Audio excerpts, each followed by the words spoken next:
3, 2, 1. We're back with part 2 of the Melbourne Punters show with What About the Punters? Bit to talk about this week, guys. We've got the minimum bet laws framework and survey that's been released. I've retweeted it.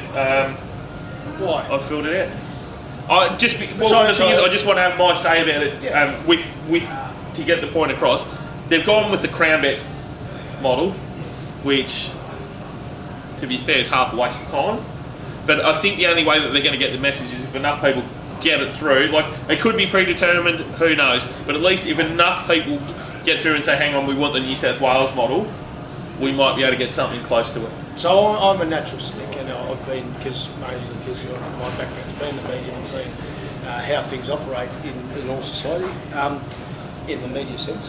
And I think I've called this Pots from day one. I've said this is an exercise in window dressing. If RVL actually wanted to implement a minimum bet rule, they just would have looked at what Sydney's done.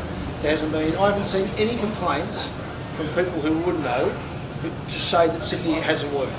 Which means all you would have to do, if you were fair income, is you would do this. Instead, this is just total window dressing to try and make good, well-meaning people like yourself and many other punters be patsies to this game that they're playing here, to extend this for as long as possible, because, as I've said from day one, they have a relationship with corporate bookmakers and they're not going to jeopardise it for customers. Yeah, but the other point on that though, Rob, it's not just affecting the corporate marketplace.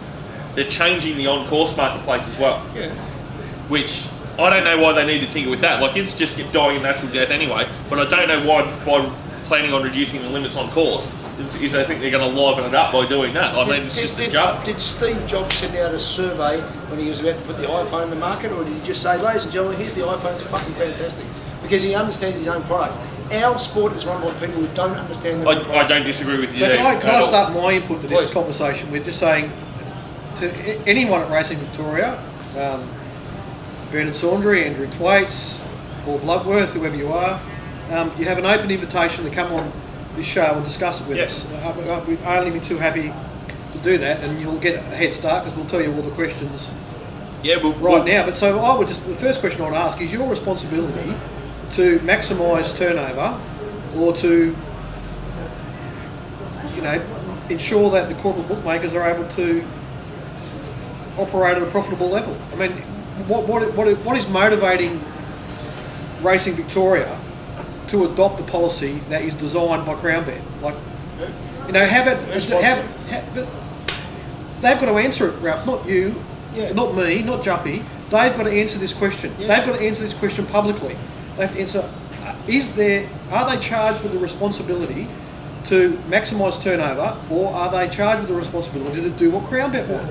That's a question that I would like an answer to. So your implementation of these rules and what you finally decide, because these are only guidelines, and what you finally decide to do once you've listened to input from punters that have gone out and filled out the survey. So I would ask all of our punters to go and fill out that survey and have whatever opinions you have on this issue. But is this going to be done?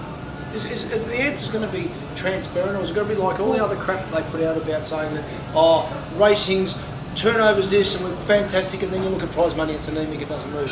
What I'm saying to you, I think that punters are being used here because they don't need feedback, they just need to implement what New South Wales is doing. If they genuinely wanted this done, they would have just gone, bang, we're doing it. No, I can understand what you're saying. I'm not disagreeing with you, but I'm saying at the end of the day, the responsibility is theirs. Yeah. And I'm asking what's their motivation. And if you don't come out and spell out what your motivation is, it'll be evident in what rules are eventually implemented. So if we end up with a situation so what you're suggesting is that corporate bookmakers are only compelled to field a bet to lose $1,000 in the last 30 minutes of betting until the 2-minute mark. So there's 28 minutes of betting that you're talking about. So I'm afraid, Racing Victoria, what you have to accept is by doing that, you are giving tacit approval to them to pick and choose their customers, which is not legal in Australia. It's against consumer law, for retailers to pick and choose customers. Okay, so you're giving with the service station analogy, you're giving tacit approval for them to do that at a point prior to the 30-minute mark. Now, if you ask me to design the rules, I'd say the market shouldn't go up till race day except for Saturdays. I'm saying for all the other race days, mate, pick a time, 9 o'clock. They all go up at the same time, and the minimum bet rules apply the minute the markets go up.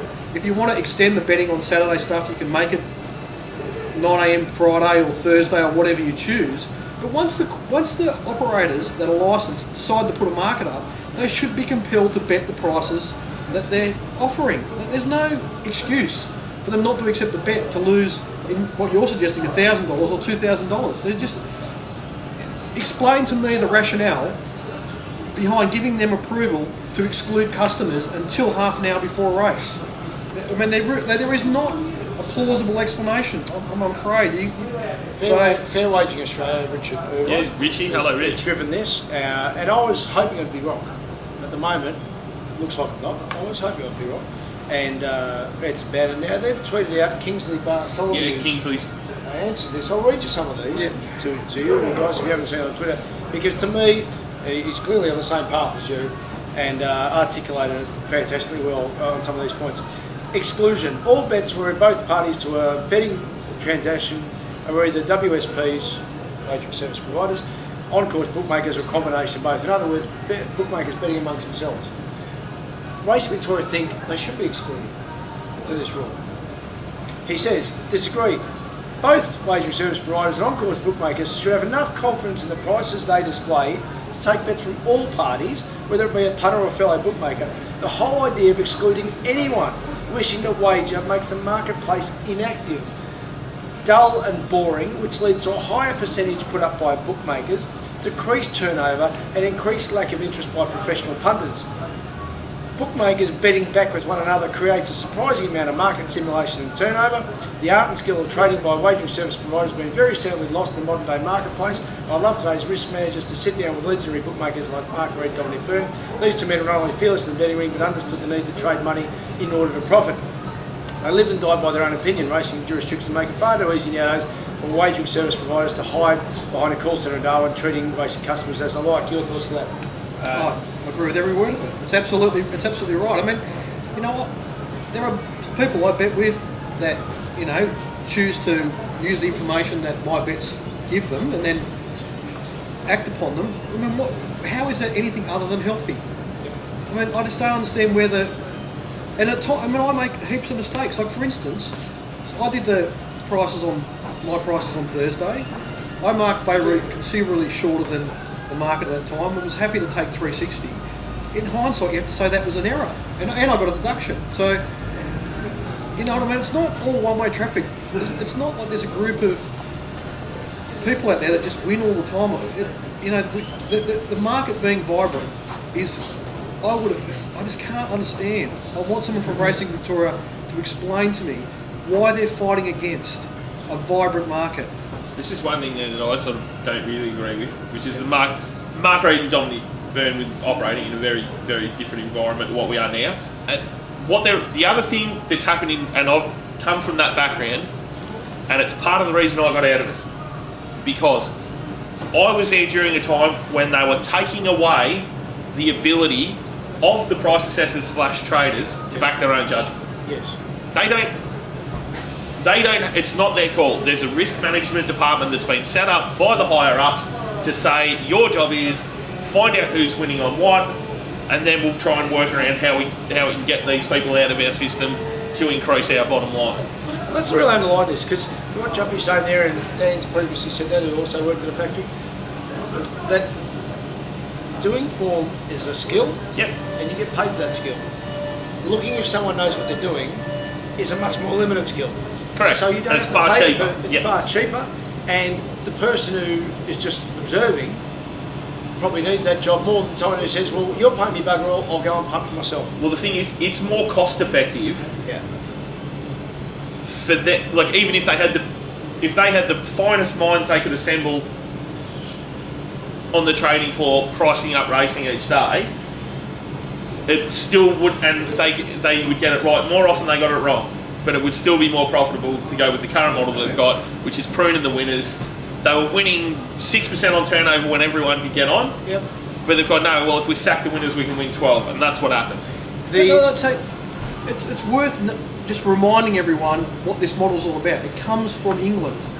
Okay, that's Yeah. where all these corporates started. They've come here, paid way too much for existing operators in most cases here, and trying to, Claw 'em back. maximise what they've bought. And And that once you model look for is destroying racing in England. And I can't blame the corporates for doing what maximises their profit. But it's not them that control the industry here, the administrators do. And again, I ask Racing Victoria, please tell us what's in it for you. Yeah. That's what I want to know. Yeah. Because Okay.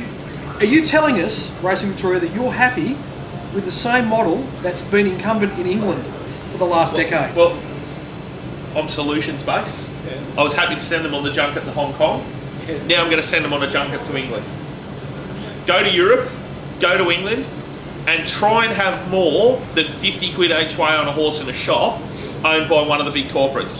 I'm telling you now, if it's bigger than about 3 or 4 to 1, they'll have to ring it through and get it checked.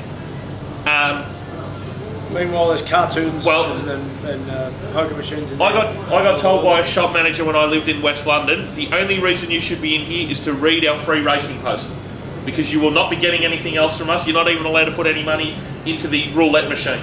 Get out. That's how bad they were then.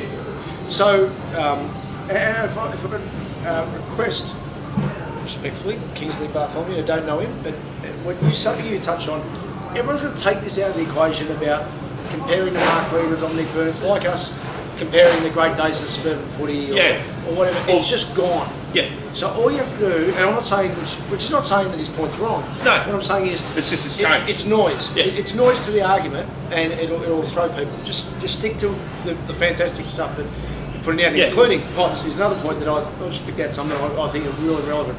One thing that is getting missed in this is that Tabcorp are becoming corporate booking. Oh, they are. They are. So the exclusion is retail cash betting, and Kingsley has written, disagree, Tabcorp will hide behind this rule to continue the shameful act of reducing limits on fixed odds betting to virtually $1 in agencies where they feel a professional punter is Yeah. Well, it's not just is there a necessarily comparison? professional punter.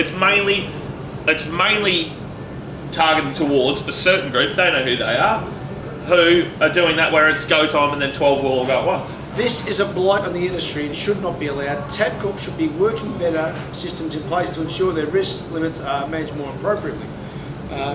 Thoughts here? Because it's part of what... Well, it's the same thing. They're discriminating against retail customers. I mean, Excluded. Punters, commission agents. Aidan the They Bennett. call bowlers or not? Yes, that's essentially.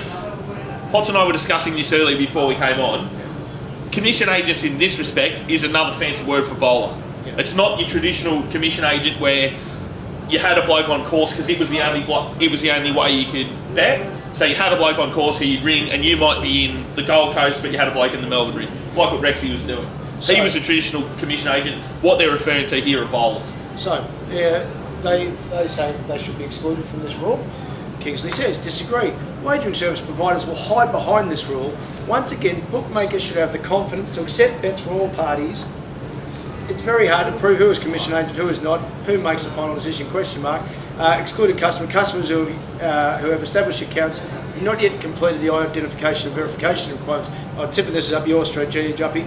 Agree, as long as the ID and verification requirements are reasonable. William Hill, for example, Yes. require tax returns, bank statements, phone records, etc. This is a complete invasion of privacy, and obviously just another way of wagering service providers trying to get around doing what And they they call do it business. selectively. They don't do it to everyone. They only do it to people that they don't want. What the Hills Group are doing to make life hard for everyone is to get out of betting people, they'll refer you to Austrac. Because they'll say, he's laundering money. So when that happens, you then have to come up with 3 years worth of documentation, and everyone just goes, well, Yeah, the government system gave us EI. fuck this, it's too hard, I won't worry about it. The frustrating part about all this for me, and again I'm addressing this to Racing Victoria, is we've had a set of rules that have worked effectively in Australia for over 100 years. Yep. Okay, they've been operating on course. Okay, the bookmakers there are told when to put the prices up. Once Yep. the price is up, they have to bet to certain limits. Everyone knows the rules. They are quite simple, and it's not that they're not that hard to enforce. And I would think, the betting supervisors not inundated with complaints. No, and the only reason this is going to get messy is if you overcomplicate it, and all these exclusions and things like that you're doing just serve to overcomplicate what isn't a complicated issue. Okay, once they put a market up, they should be compelled to bet the prices to reasonable and acceptable limits. You know, anyone that is appropriately deemed to be involved in any type of integrity issue, that's fine, as long as it's, you know, appropriately proven. But people that are just doing their form well and are betting on an opinion, there is just no legitimate reason to exclude them in any way. 30 minutes prior to jump, the argument there. Disagree. Completely inadequate, and to be honest, makes me embarrassed to be part of the industry in Australia. Yeah. What gives the wagering service providers the right to be able to frame their markets days in advance, and you've touched on this, Shuppy, advance of a race, and then have no obligation to accept the bet? Service station. As punters, you are asking us to invest our time and money in creating possible money-making strategies so we can turn money over, yet you want us to wait until 30 minutes before a race before we can invest. Nobody is making the WSPs frame a market prior to 30 minutes out from a race. This is their choice. They're framing their markets days in advance, rejecting bets from punters who they deem to be smart and adjusting their markets accordingly. 30 minutes out from a race, when the on-course bookmakers frame their market, the prices have already been set for them in essence by the smart punters who couldn't get to the set for a decent amount of money. As I said before, no one is forcing wagering service providers to put their money up 30-minute mark, and to be honest, I think the marketplace would be better off if they didn't. Just for you, I actually disagree to an extent with this. I'm talking about the bigger picture of racing.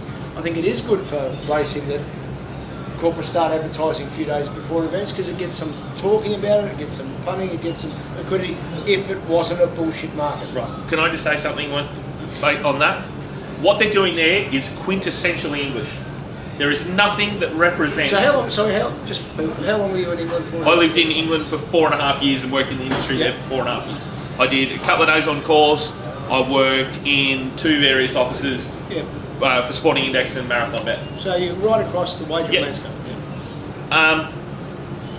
Until these corporates started filtering in, especially the big UK ones, even when it was before that, when it was only sort of... I know Mark Reed used to do a little bit when he had IAS and some of the others, but it was very rare.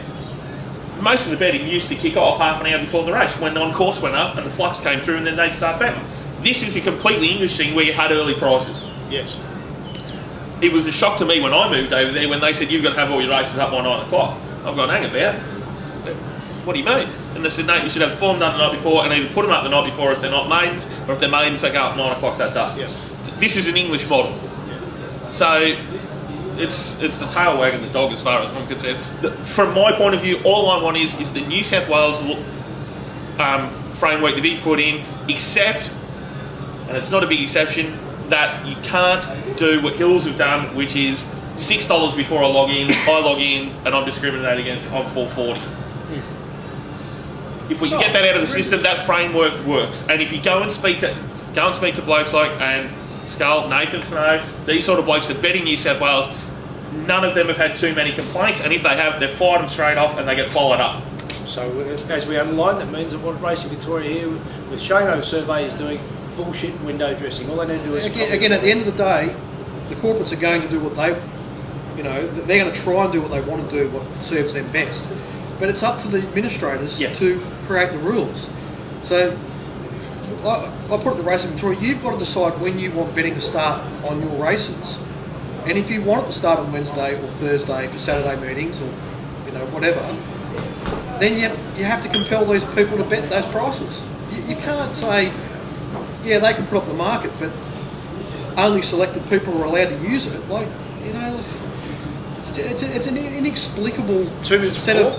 of arrangements. 2 minutes before arrangement, where you've got to stop. That's a complete nonsense. Kingsley, this is even more embarrassing than the 30-minute rule. Yep. If a wagering service provider is too afraid to lay a horse to lose $1,000 in the last 2 minutes of betting, they should hand their licence in. No serious professional money will exist in the fixed odds marketplace in the years to come if these petty rules are introduced. Open the marketplace up and let everyone have a bet. Yeah. And it's... Here. And Richie was on RSN this morning, he said it on Twitter as well. I'm a Betfair watcher, you're a Betfair watcher, Ralph, you look at it. Right. What has Glenn told us about the last 2 minutes of betting on Betfair? It's truth time. Most of the betting goes, half the time you see it with the robots on when they're betting into the tuds, you think you're getting $4.20, and the next thing they cross the line, you're getting $3.60 because they've come at it late, it hasn't updated. That's when a chunk of the betting happens, and it's lazy bookmaking. Look, I can see why the corporates would want this in, so they could use Betfair and exclude other professionals from using that information to, secure the prices in the open market. But why would Racing Victoria want this model in place? Why? It would only serve to restrict turnover. Can someone from Racing Victoria explain to us, please, why Racing Victoria would support a rule that serves to limit turnover? Maybe you could explain it on your CrownBet sponsored media rally. Racing Victoria invites respondents to provide comments on the issues raised in the MBL consultant paper. Is Kingsley's response. In my opinion, the WSPs have had too much influence on proposed limits and restrictions in this framework, what you've been saying. If Racing Victoria is serious about protecting punters, serious changes need to be made to proposed rules. I think we're lockstep, they're not serious. Closed on-course bookmaking rings. There are only 6 on-course bookies at Caulfield on Saturday. No, there were 6 on the rails.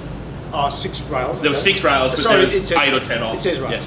Yeah. Okay, 6 rails.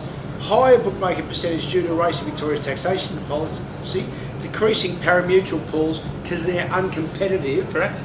And they refuse to change, and they were brought in, I think, at this takeout rate in the 1960s.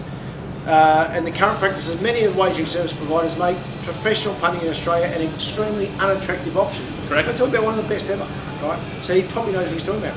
Very few punting organisations have an on-course presence anymore, and the major syndicates are completely disillusioned with the lack of volume on tote pools, the ones that can have a proper bet, as Tabcorp continue to focus on the extremely profitable fixed odds products. So in other words, Tabcorp have done because we like to be pretty fair about every kick everyone if we have to. Tabcorp have done the best heist of all time as far as pulling the wool over administrators' eyes who have no fucking idea. And that is this. And you can see it through all the advertising, they only promote fixed odds betting. When was the last time you heard an ad or any promotion for parimutuel? The only time you would ever have an ad for parimutuel is if there is a jackpot, and the other way they pull the wool over your eyes is say, we have a guaranteed $1 million quaddie pool on Derby Day. Well, doesn't take a genius, there's probably going to be more than $1 million in the pool if you didn't put an ad up. But for win betting? Oh, for any of the tote sort of betting. The way you can actually make money on the punt consistently is win betting. I thought duets. Or duets. I applaud RBL for announcing the introduction of minimum bet limit, but if you do not put the punter racing's unwon funder first, then you may as well not introduce it at all. And the way I read that, and no, I think it's all fantastic, is what you've... And the way I read that, all that is, it's the equivalent of in share market terms, running up a share price. Yeah.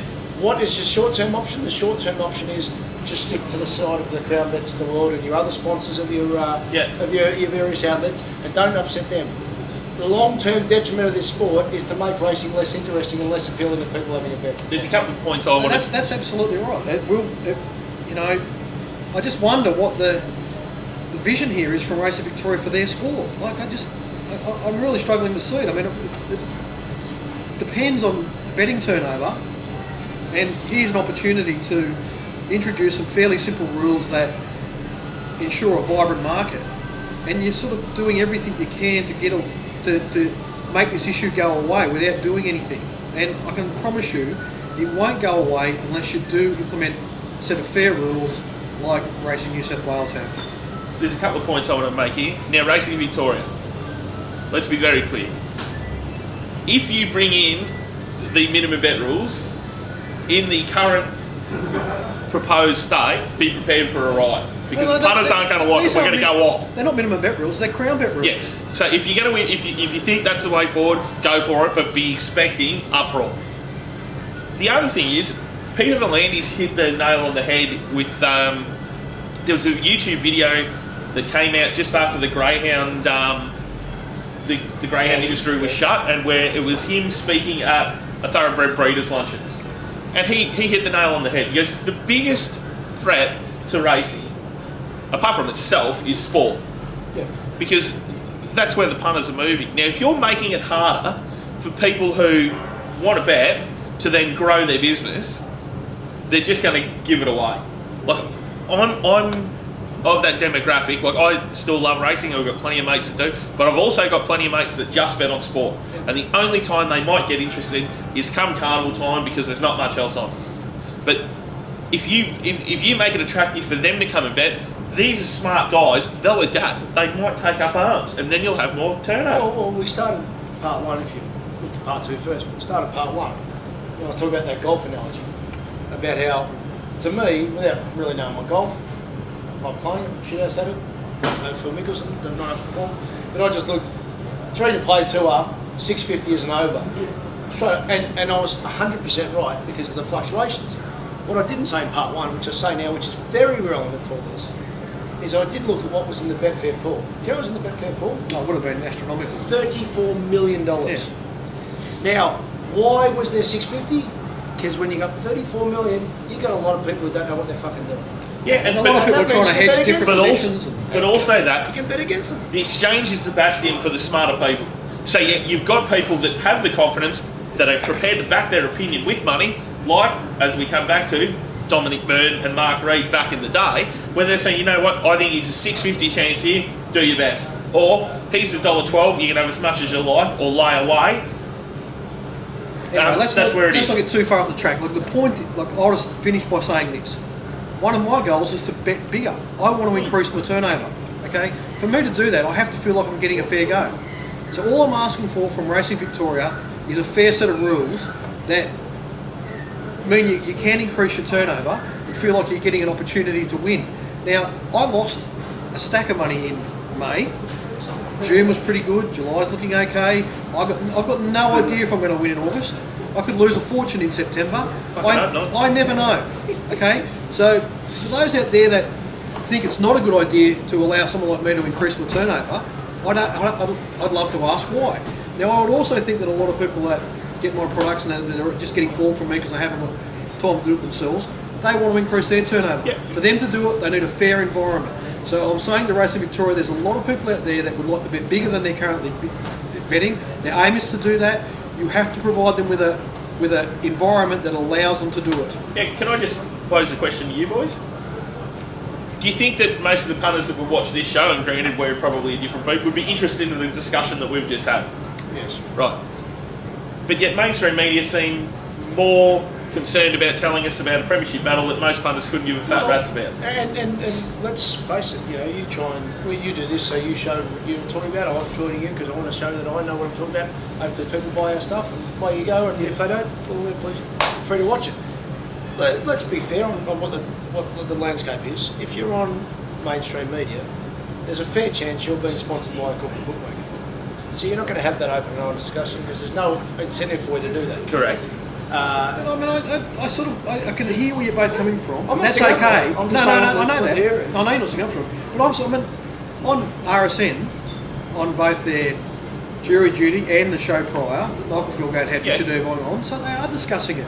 So I'm saying, even on their own radio station, so I assume Racing Victoria has some.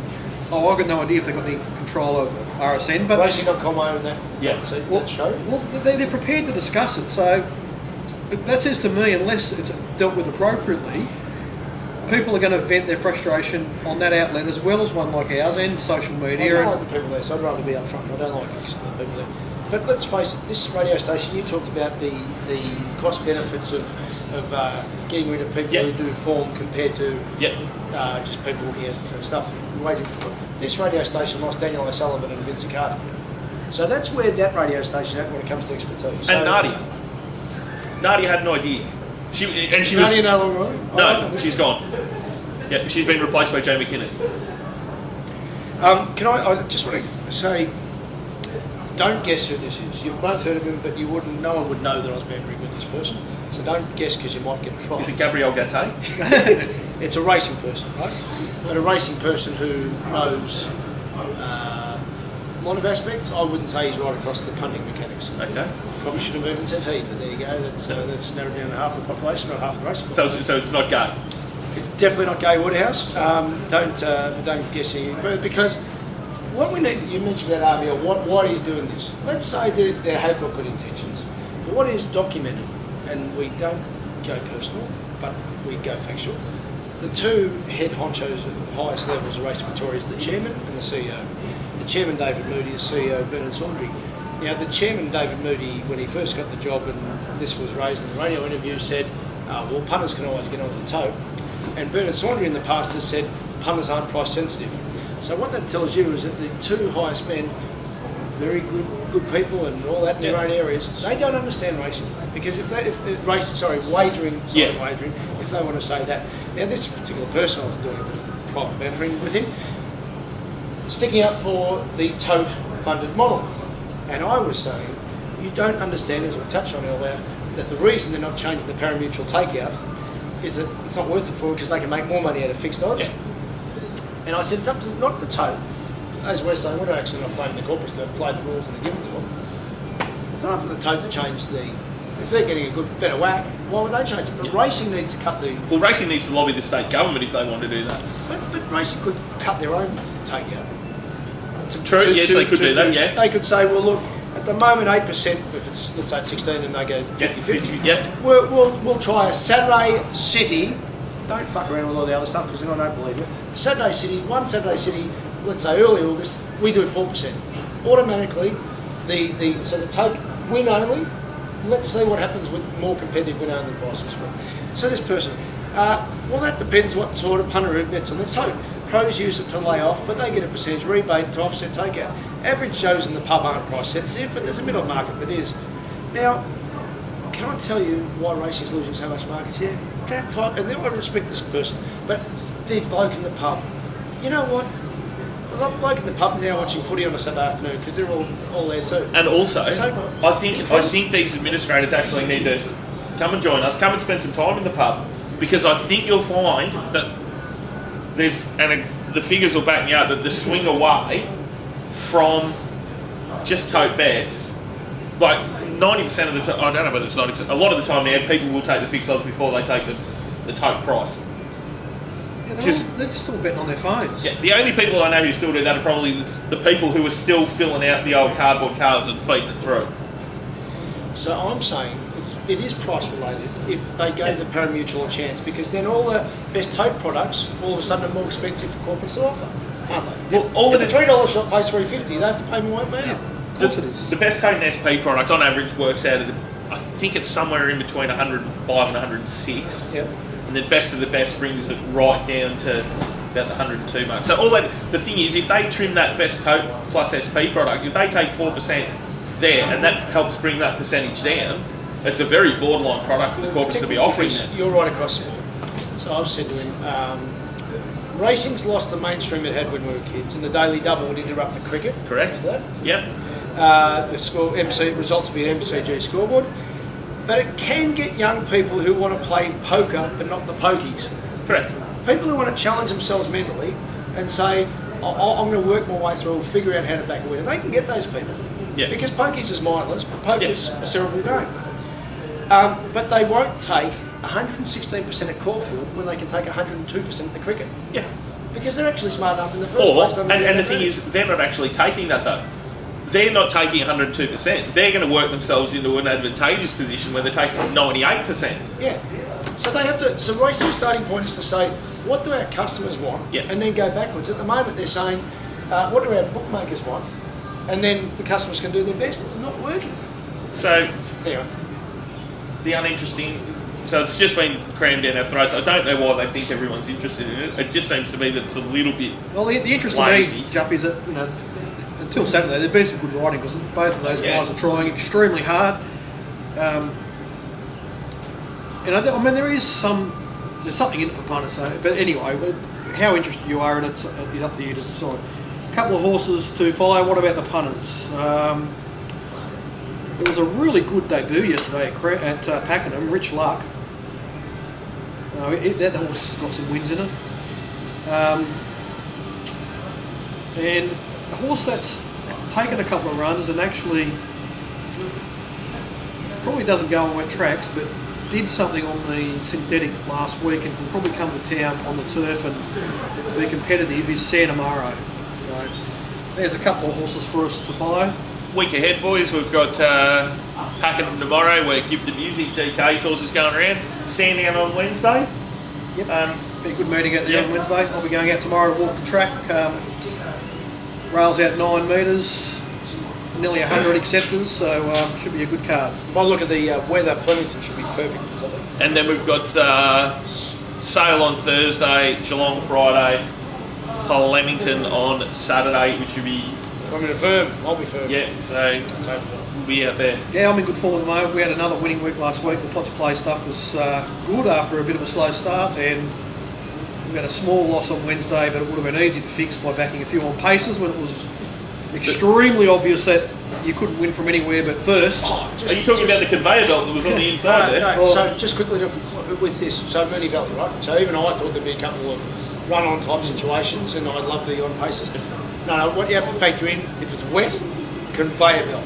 It doesn't matter how the races run, leaders. It's very interesting because we went and walked the track there, and it didn't. It Doesn't didn't. matter. It raced a lot heavier than what it walked. Yeah. Which was a bit of a surprise, and So there was a you could. It was firmer on the inside. Yeah. But We didn't think it was... because we haven't been walking the tracks for years, I think next time we walk one that's even if it's even in that position, the leaders are going to be extremely hard to beat, as you say, particularly on affected ground. It's So definitely affecting ground. it was a learning experience for us, but I chipped out on those given. Great ride, but it was a kid baby. there's a horse that's been ridden too slowly in its previous runs, and because of the circumstances of that track, it was actually ridden, to exert itself there and hit the line far stronger than it had when it was ridden slowly. So, hallelujah. And best luck to you for this week. I just need like just You need some cooking, don't you? Cooking none in the oven? Yeah, well, that's not going to happen. And I don't think it's something we really discuss a lot, but there was some mention of in DK's email to us about the jockeys providing information to Ladbrokes. Oh yeah. I just think it's not worth discussing because it's going to get knocked on the head pretty quickly. Those were. The stewards have already stepped in and said you can't do it. So Just Google Mark Waugh, Shane Warne, and wonder why it was just. we're never going to get going. I'm sure Chris. Astonishing, I thought it was a good idea. Of course, I'm sure Chris Simons. Like, we don't want to stop him from innovating, coming up with new ideas. But if something like that had just been given to everyone, and then Can I keep? I'll keep my powder dry for next week. I've got some good stuff. At racetrack at RT Ralphie on Twitter, racetrackralphie.com.au. That's it. That's where you can get Ralphie stuff. Head to One to Follow to grab the Potts' plays, which have been going really well lately during the week, and also the full sets for Wednesday and Saturday. And hopefully, if the boys will have me back, I might be on the sports podcast again this week as well, because I enjoy doing that. Well, I did hear you tip people to say A, back Hawthorn, and B, back them to win the flag. That would have been a very good idea if you did that. Yeah, I just wish that the weekend had finished at Thursday. And Cyril Reality kicked the winning goal. Well done. Well, I tell you what, there's two heroes of the week that we haven't get out. The bloke who fixed Cyril's hamstring, because 2 years ago Cyril couldn't kick 40. He's kicked that one from 55, and also I saw him out there at Caulfield on Saturday. Nick Quinn put up a bit of a tweet. Mark Goring, was he the jockey? Or what was it? Oh, Mitch Goring's the son. So Mark was his old man who died in a fall at Tatura. Mitch won $500 in a raffle out there because it was National Jockeys Trust Day out there. Mitch then gave the 500 straight to the Jockeys Trust. He's the hero of the week for doing that because he's only a young bloke. So that was really good. There's about a million villains that I can come up with, but we won't get into that. That'll do us for this week, punters. If you've got any feedback about the minimum bet rule or anything you want us to talk about on the show, and please go to racing.com and do the survey. And I'm at the picnics on Twitter. If you haven't already followed me, follow me there, and you'll be able to. I've tweeted the link out a couple of times. We'll see you next week, guys. Good luck, punters. All right. Do Potts and I get